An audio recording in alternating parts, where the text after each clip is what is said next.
So hello everybody, it is my absolute pleasure to be here this morning with the very brilliant James Moorhouse, founder of ABN Resourcing. Hi James. Hi Katie, thanks for having me. Oh, it's really great to have you here. So just some background on James before we get into the interview with him. So James started his business back in 2012, and like I think so many people in recruitment, we all have the dream of building that super successful, highly profitable recruitment business that runs like a well-oiled machine. And sometimes what can happen for many is that over the years that dream becomes a little bit further away from us than we'd like and almost becomes out of arm's reach. And a year ago, James shared with me that his business was in a very different position. So his business was turning over around 400K. And he was working 24/7. And James, you were responsible for 80% of that billing in that business. So very, very different position. Now, if we fast forward to where we are today, that business is now transformed in comparison to where you had it 12 months ago. You're now producing 50% more revenue. James is contributing 40% of that revenue himself, and has, most importantly, that work-life balance that everybody wants. It's the dream that everyone wants with that really successful business, is to be able to have time with your family. And I know your two children are really important to you, and it gives you that opportunity, that precious time to be spending with them in times when it's really important to be with the children and to have that opportunity. So I know so many people are going to relate to your story, James, and what amazing transformation you are going to share with us today on exactly how you did that, so that others can share in that journey and know that actually it can be the case for them too, because I think a lot of people think it's not possible for them, and I think yours is such a wonderful case study to be able to share with people on exactly how it can be done. So thank you so much for taking the time. You're welcome, and definitely possible. If I can do it, I'm pretty sure anybody else can, to be honest. Oh, well, thank you. Very, very modest. All right. So, James, would you start by just telling everyone here a little bit about your business, the background of it, and what you do, and then we'll get stuck in. Yeah. So just briefly before I come into what ABN Resource is about, I guess recruitment for me started back in 2005. Worked for Adecco, then got approached by an executive search company in 2006. So I was kind of coming into 2012 with 7 years recruitment experience behind me, but saw a better way to service the market, which was only going to happen if it was my own business. So I took the decision to step that up and do that. In terms of what ABN Resource are about, so we support a global customer base. We're based in the UK, but over 60% of our sales is overseas. Our customer base is essentially anyone that's involved in selling or moving oil products around the world. So we call that downstream and midstream oil, and it's all retained executive search. So typical hire for us is a senior management board level appointment. I enjoy dealing with sales guys, as the rest of the people in the business. So we do quite a lot of commercial senior work as well. Excellent. Perfect. Thank you very much.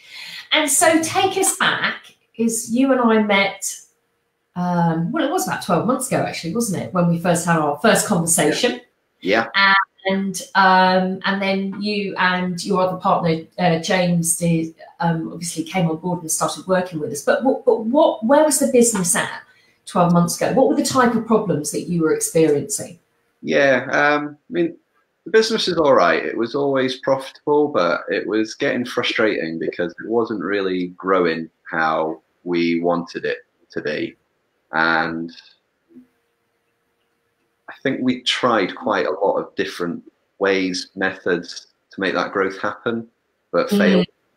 So when I spoke to you, I remained ambitious, driven, committed to making my vision become a reality. But I just didn't have the toolkit for it, and listening to what you had to say on that call, and then attending the courses afterwards and committing to learning, that's basically what I've left Centered Excellence with, is the toolkit to go out there and deliver on the vision and bring the success into ABN for my colleagues that I wanted. Excellent. Well, you certainly have done that. And, you know, the toolkit is important. And also there are other things that are really important too, as we know, on that journey that makes the difference. And I know one of the areas that you've dedicated and worked a lot on, and we make part of, you know, Nikki and I are different, if you like, in that aspect, that we make a big part of the program, because it really is a game changer, is the mindset. So what for you made, you know, and it is, isn't it? I think people underestimate how important that inner game is in, you know, the degree of success that you get in your business and your life. So what would you sort of add to that? What do you think is important for people that want to grow a recruitment business need to be aware of when it comes to that mindset, that inner game? Yes, so like that is the foundation which everything else is based on.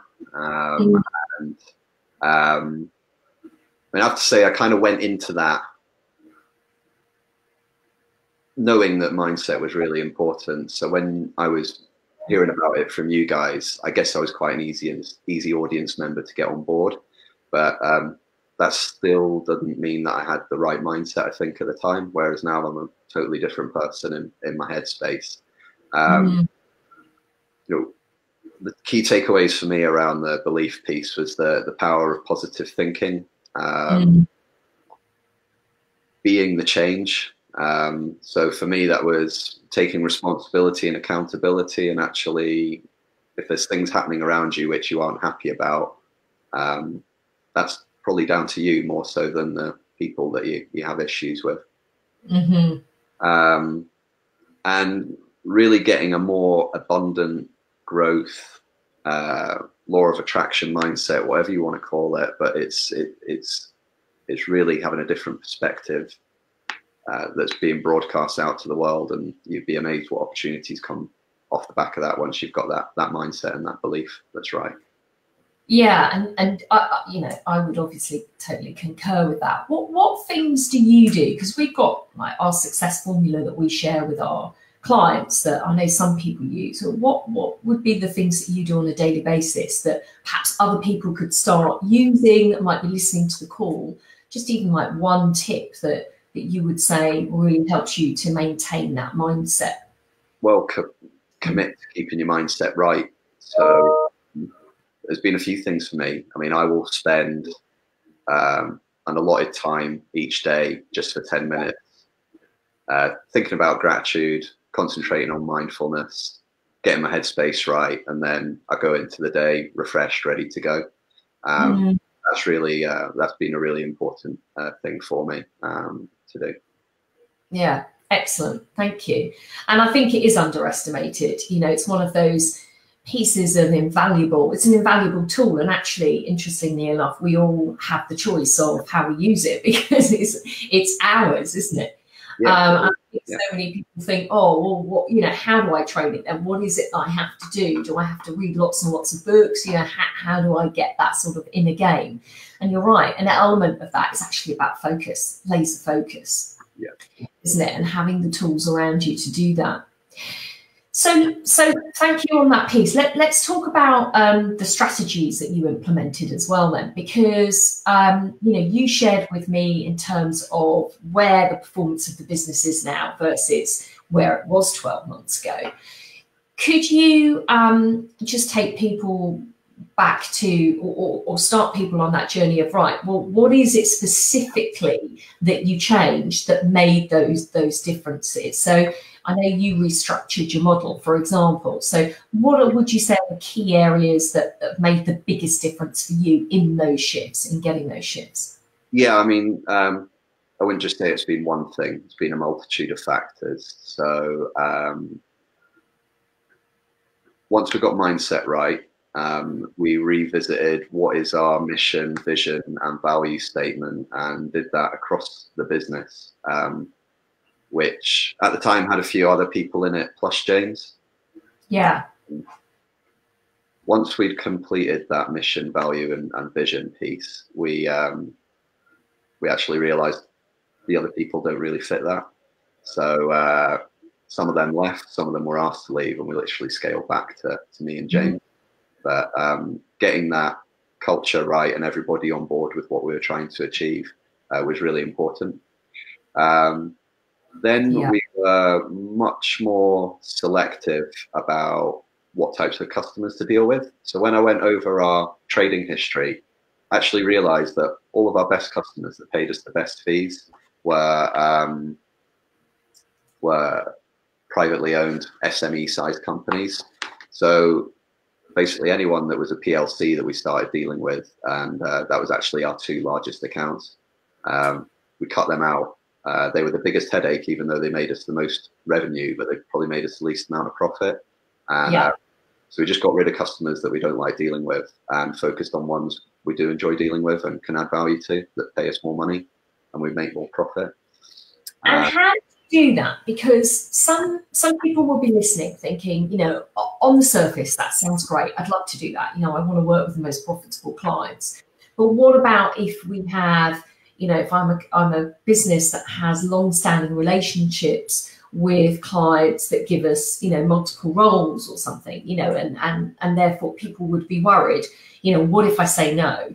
Does that mean that, you know, I might not have enough, or does that mean that, you know, clients won't want to work with me? It doesn't matter. Like, why go and spend 2 weeks working on a role which is crap and a complete waste of time? When you could invest 2 weeks going out finding the absolute perfect role, which is fillable and going to make you more money. Like, people are scared of saying no. I used to be like that, and I'd just take on everything. So I was like, ooh, you know, it's good, it's money, it's cash flow. But actually, when you take stock, sit down, analyze, you quickly realize that it's just a complete falsehood. You're a busy fool. You're wasting time on irrelevant stuff. So just focus on the more profitable business opportunities. Go out, ask for it. You'll find it. It happens. So how did you do that process then? How did you work out who these profitable clients were? Well, I'm a bit of a data geek, so I've always kept good records on everything. So I knew exactly where our billings were, how long it took to generate that revenue. We didn't always have that information. I realized how important it was when we went through some of the steps with you guys. So, you know, I had to do a bit of digging, literally going through filing cabinets and finding curled up bits of old brown paper with sales orders on there. But we got all that data and then we just analyzed it, and it became very clear what the trends were in terms of where our most profitable trades are and who our ideal target customer is. Great. So yeah, we use that data-backed approach to then step forward. Yeah, and you're right. You know, that is the case, as we always say, less is more. And once you know who those, we call them avatars. Once you know who those avatars are, it makes quite a difference. So step one, you focused on the culture. Step two, you then got really clear on who those profitable clients were that you wanted to work with and wanted more of. Then what did you do? So made it happen, basically. Yeah,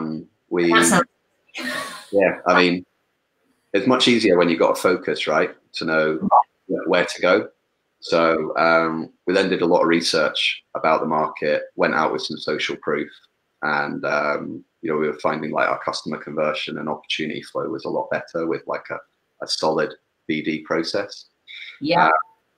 We also changed like the structure of the business. So once we trimmed back and got rid of everybody, we then recruited in under a new structure. So we now have 3 functions within the business. One is pure research data. They know everything about candidates in the market, companies in the market, job leads in the market. Do some very cool stuff with like X-ray searches over the internet. So if you've got a digital footprint, we will find you, which is a great way for generating candidates. We then have in the second function a delivery piece. So once that long list has been generated, the delivery team do all the assessment work, and we use some pretty good stuff like behavioral testing, and we have like a unique candidate assessment platform which we use for that.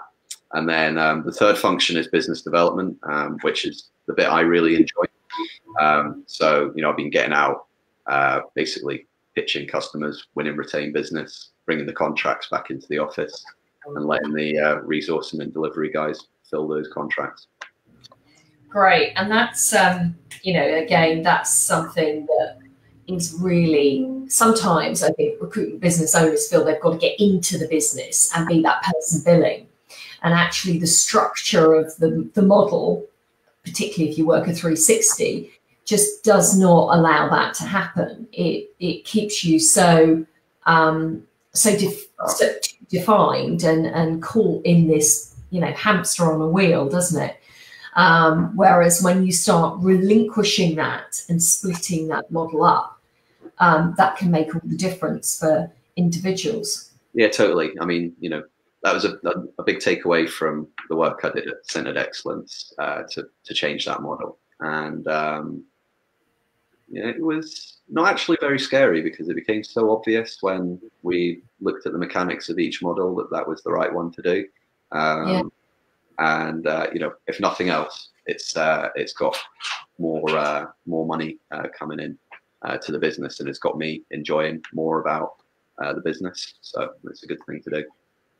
Yeah, absolutely. It allows you to, doesn't it, to work in your area of expertise, and in fact, you know, you are the best person to be that face of your business, going out there and dealing with your clients at a high level, and then having that right team behind you, the right people that actually love that, you know, research and data analysis that perhaps some salespeople, some consultancy, just wouldn't be right for them. And it's not their area of expertise. So it's about leveraging your team around you, isn't it? Yeah. How did you know about that? What would you say around, you know, the importance of having the right people in your team, from what you learned from, you know, having those values to then switching that model in the team? So that is like massive, because if you're going to grow and scale, you can't do it by yourself. And actually, we sucked, I think, at either recruiting the right people, and they just didn't ever really have a fair chance of success in a 360 model. We're just asking them to do way too much, and you can't be all things to all people. You've just got to go niche and focus and know what you're good at. Like, if I look at the skills that we've brought in for that research role, that is totally not me. So why did I ever bother doing it? I don't know. Crazy. But so what type of people are you hiring now then? Well, how's that changed? So in terms of, like, was the question, sorry, you broke up a bit. You say that what type of people are we hiring now? Yeah. What have you noticed about how that shifted your ability to hire and the type of people that you're hiring? Yeah, it's made hiring easier, because you're not looking for so many different skill sets. We've, again, thanks to your learnings, we've employed a much stricter assessment process. So they do 3 stages with us, and in between stage 1 and 2, they do a couple of psychometric tests as well.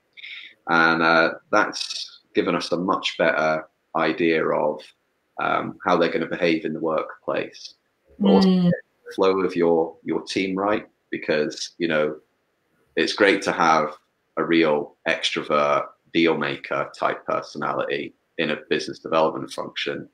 You wouldn't want to stick them behind a computer doing a whole load of data work. That's, you know, more of a, well, the psychometric test calls them mechanics and lords and stuff like that. So, you know, they're more data-backed analytical type people. So it's been really interesting as we've mapped out what behaviors we need to recruit in the business, and then putting people against those behavioral tests.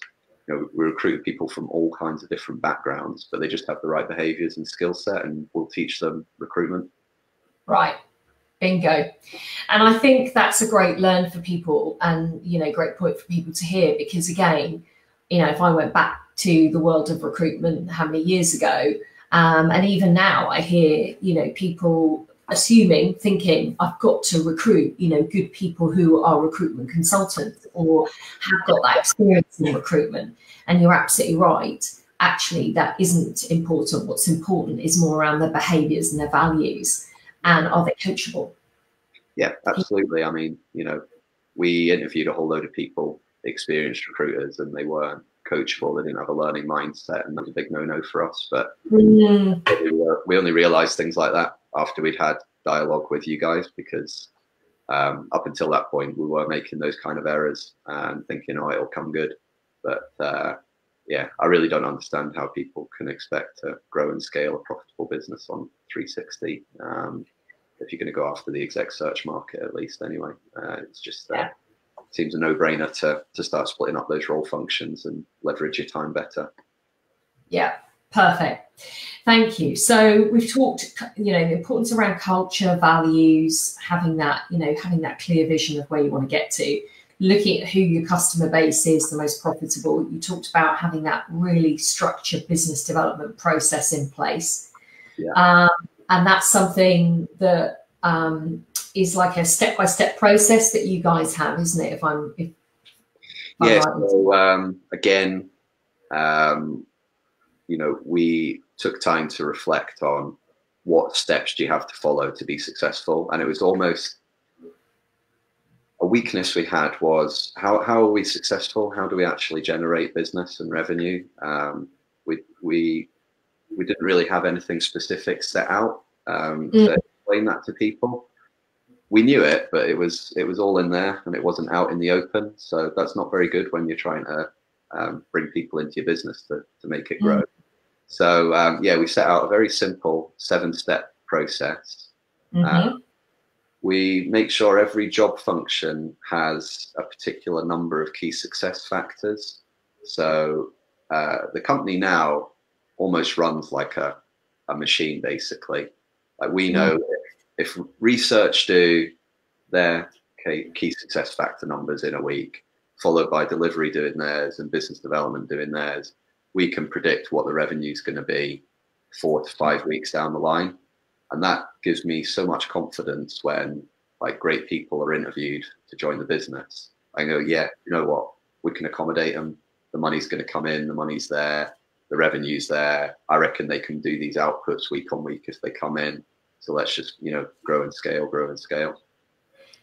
Yeah, and before I just felt like I felt a bit lucky, a little bit fluky sometimes. Right. But now it's actually like properly drilled machine, which is just nice. I sleep at night. Yeah, totally. And that's what, you know, everyone needs. And what you're touching on there is all around systemization of the business, which, you know, if you read, you know, some great books, they'll talk to you about the importance of that. And I think, you know, sometimes I hear recruitment business owners, because perhaps we are, or people can be quite creative and big picture thinking, a number of recruitment business owners, that their forte may not be so much in the detail. And the moment that you talk around processes and structures and systemization, people start to get a little bit concerned that, you know, is that going to work for me? Because, you know, I like that element. You know, a lot of people have started a business, haven't they? Because they've been micromanaged in an organization before. So they've had poor experience of key success factors, KPIs, whatever we'll call them. And so they start a business and they tend to, right, we're not going to apply these because we're going to have that work-life balance. We're going to have that different type of business that people will be attracted to. And yet over time, they notice that doesn't necessarily work for them, and that problems are occurring because there is that lack of structure. What would you, you know, sort of advice you give to those people? Because, you know, I think there are quite a lot of people out there that perhaps, would shy away from that systemization process. Yet, as you and I, you know, both know, it really is such a big, important part, isn't it, to having that machine? I would, in addition to mindset, I would say systemization is the biggest thing, essentially. You know, my own motivations were I want to grow and scale the business, having started a family and losing my dad at quite an early age. Those are some big life events for me where it made me make some decisions about how I wanted to grow up and what I wanted to be like for my children. And, you know, as much as I had a great upbringing, I would have loved to have spent more time with my dad, but he was working a lot. So like a big thing for me was that getting that balance right, and Systemization has allowed me to, you know, last Friday, it was sunny. The kids FaceTime me at lunch saying, can we go get an ice cream and go to the park? So I just got up from my desk in Leeds, jumped on a train and went home and did it because I can. And that is awesome. But, and I can do it without guilt because I know the system's there taking care of everything whilst I'm not there. But, you know, I've spoken to other people that if they've wanted to attract investment, if they've wanted to go and grow and sell a business, they're never going to get money invested or a buyer coming along if they can't show scalability, proof of concept, and proper systems. And you know, I would say another big benefit for ABN on Systemization has been the quality of life for the people coming into the business. They talked being micromanaged earlier and stuff like that not being great. We've actually taken time to sit down with everyone and say, this is why we're asking you to do these numbers. And when they see what that number means in the overall picture of the success of the business, they see how their work's adding value to the company and helping them achieve what they want to achieve personally, be it commissions or promotions or, you know, further experience and professional development. So, you know, it's been a very good thing for staff having those systems to just be able to perform effectively and feel like they're contributing. You know, and that's helped with retention a lot as well. Yeah, and it's so it's great to hear in terms of what you're saying around that, because, you know, I'm hoping people will then hear that actually maybe Systemization does give autonomy. Maybe Systemization gives autonomy, it gives empowerment, it gives more flexibility, and certainly splitting up the roles gives all of that level as well, doesn't it? Because it's so much clearer. If I'm, you know, in this area, here is what I'm responsible for, and I can really own that, rather than I'm being pushed and pulled between 1 minute I'm looking for a candidate, the next minute am I doing some business development or am I doing some account management? Yeah, and you know, that does come with challenges. Like, you know, you need to be ruthless with your implementation and not get sucked back into the type of person you used to be. So, but fortunately, you know, I got good people around me that help with that, and that you keep yourself accountable to, that just keep you on track. And I think that's important to have. Yeah, and that accountability is very important, isn't it? You know, having, as you say, other people there that will hold your feet to the fire or keep you on track or put their arm around you when you need it or be there as that support. That sort of, you know, knowing that you have others there that perhaps been there, done it, and know the challenges that you're going through, as well as people that you can just lean on when you need to, because I truly believe everyone has the answers within themselves. It's about how you're able to extract those in amongst running a business, having a life, stresses and strains of just the day-to-day of what running a business delivers, doesn't it? And, you know, that's just normal life. Yeah, that's absolutely right. So, you know, and I think... how important do you think it is to have mentors and people around you?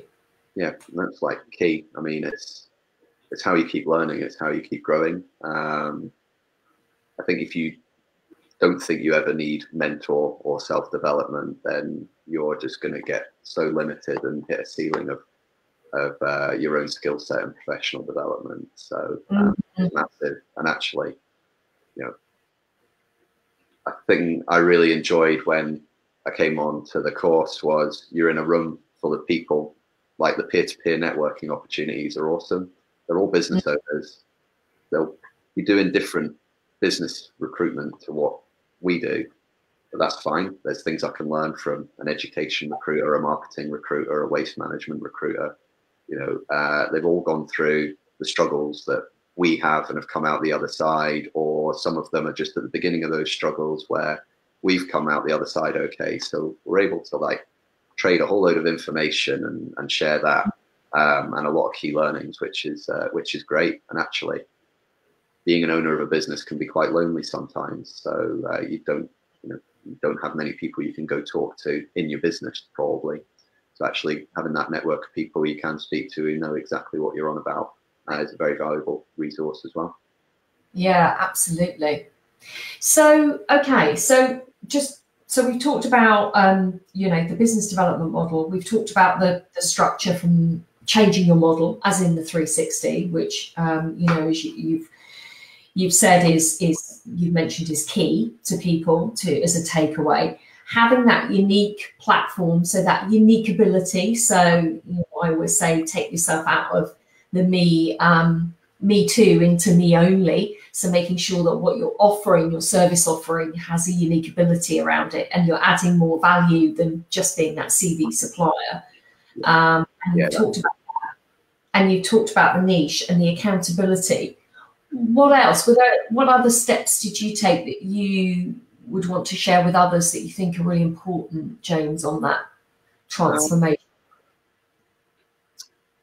You just got to commit to it, really. Like, if you something, particularly in the context of, if we're just talking about centered excellence for a minute, rather than the wider agenda of business growth, like, you're having to take 2 days out of your business time, and there is work you can do outside of it, because you have to go away and start implementing those learnings. And, to a busy business owner like I was, that can seem quite scary at first. And how are things going to work if I'm not around?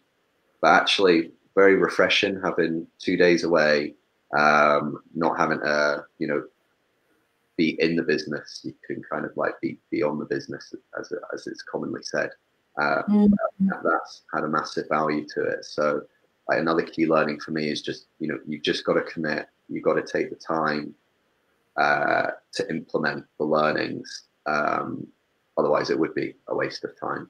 And then you've got to be ruthless with the implementation of it, and be disciplined and just keep on with it. But from where we are 12 months on from where we were, because of those steps that we've taken, significantly better performance, really. I have stats, etc.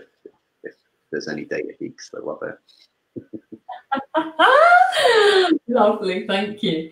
So there's the one thing that you have, yet another thing that you have achieved, is that 70% market share in your market. We've got. Yep. How did you do that? Well, there was a few factors, really. So so that 70% relates to one of our markets, but within the UK. And actually, if you break down the key businesses in that area, there's about 35 companies trading in that field. So we started from having like 3 of those accounts, and taken it to over 70% now. And steps that we've taken to do that is customer identification. So who out there can we add value to? You've got to think about it from their perspective. No one's really interested in about what you're trying to do. It's what are you going to do for them. So we made sure we had the right messages going out to the marketplace. We had a very systemized business development process, which went through 7 stages to convert them over to a customer.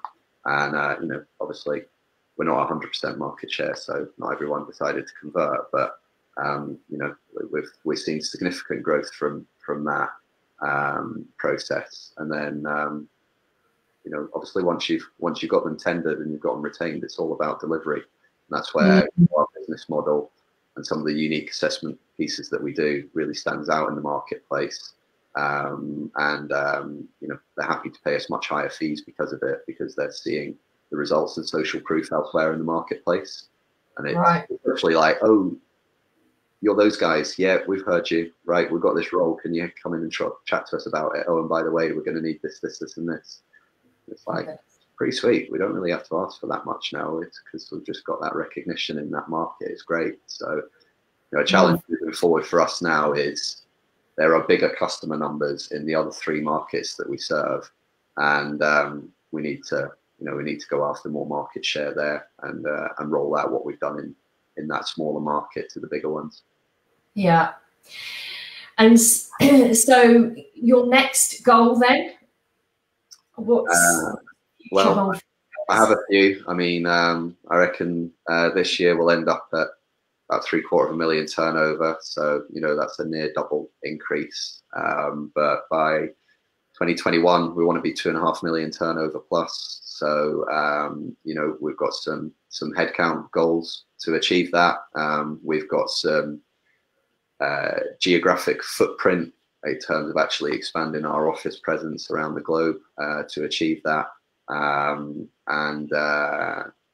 personally, I want to see our deal size continuing to grow and improve, because I mean, in the last year we've started charging a 10% higher fee level, but because we're working higher salary bandings, we're actually making a 26% higher fee than what we did last year. Excellent. Like, our fill rate's always been pretty good. Like, we've filled 97% of our roles over the last 2 years, so I think that's pretty awesome. But because of this model change, we're generating 50% more opportunities. So if we can keep compounding that kind of growth over, I mean, you start to see how the machine works now. You keep compounding that kind of growth and put the right metrics in place. I'm more than confident we're going to smash, the longer 3-year target that we've achieved. And for me personally, it's my own personal development. I know I've got some areas of weakness I need to go and improve on to be the business leader that this company is going to demand that I need to be. So I need to go and plug those gaps and get learning and start implementing. And it's a really nice sort of way in which for us to finish, which is, again, it's to always having that mind, isn't it? It's about who you're becoming, because everything is always evolving. So who do I need to become to be that business leader in that position? So if my goal is, 1 million this year, if my goal is 500, whatever, your personal goal is, for people to be thinking, who do I need to become to be that leader, and what does that take? What are the characteristics? What are the strengths? What's that personal brand that I need out there? Because they do say 44% of your audience will be making a connection with the CEO of a business. So that role model is important to be out there as that face of that business, and that's something that you're definitely doing in the right way, James. Yeah, thank you. Well, I think you can always keep working on it and improving on it, I have confidence that we can do it, and I probably think a lot of the answers and areas where I'm lacking at the moment, they are in there somewhere. I probably will know how to do it, but sometimes you just need that person opposite you that can question you and make you think about it. And then it's far easier once you come up with your own answers, because you've got ownership of it. You can implement it. You're fully invested and bought into it. So yeah, that's what we'll keep doing. You're so right. So a passing top tip to people listening, what would be your one top tip, if there is one or three? There's quite a few key things you talked about there in terms of the focus, the systemization. Yeah, it's commit is the thing. You got to commit to it, and the tools are out there to either be listened to and learn about, or they're probably in there already, but just need to be coaxed out by having someone asking you the right questions, and then commit and implement. It takes time. It gets you out of your comfort zone. It can feel a bit scary and a bit like, oh my God, but just do it, because once you've elevated out of where you normally operate, that's where all the good stuff sits. and that's where all changes happen. So you know, commit to doing it. Embrace the scariness. And, you know, good things genuinely do await for people that will commit to it the right way. Great. And thank you on that, because you're absolutely right. Everything we all want, everything that is in our dreams or our goals is actually outside of our comfort zone. So, you know, if you're operating in it, you're not in the right place. Yeah. If you're operating outside of it, you are in the right place. Yeah. Well, I guess if you're in your comfort zone and you're happy, then all right. True. I'm sure there's things that people would change if they thought long and hard enough about it. So, and that's, as you say, that's the stepping out of the comfort zone and going to make it happen. Yeah, JFDI. Yeah. Brilliant. Well, James, I just want to say a massive thank you for taking the time out to be with us today and for sharing your story, your journey. It's an incredible journey, and I'm absolutely so grateful to have you as a client and to know you, and both you and James. You're awesome guys, and your business is so successful. So I'm really pleased for you. So thank you very much for that. You've taken today. You know, and we attribute a lot of our success down to the learnings that we got from you and Nikki and your colleagues. You know, it's really been invaluable in terms of the difference you've brought into my own life, but my company's life. So we're delighted to have an opportunity to participate today and get the message out there on what we've been doing and benefited from. So, you know, so thank you to you as well. Well, thank you. And I hope everyone listening's got some real gems there of shares from James that you can take away and use in your business too. And you know, I love commitment. So look, if you know, if you need that help, then put your hand up, isn't it? It's raise your hand and know that people are there for you to support you, whether that's Centered Excellence or other people in the industry. But get that help and grow that business that everyone you really deserve. So thank you very much for being with me today, James. And thank you all for listening. And yeah, take care. Have a great day, everybody. Thank you very much. Bye for now.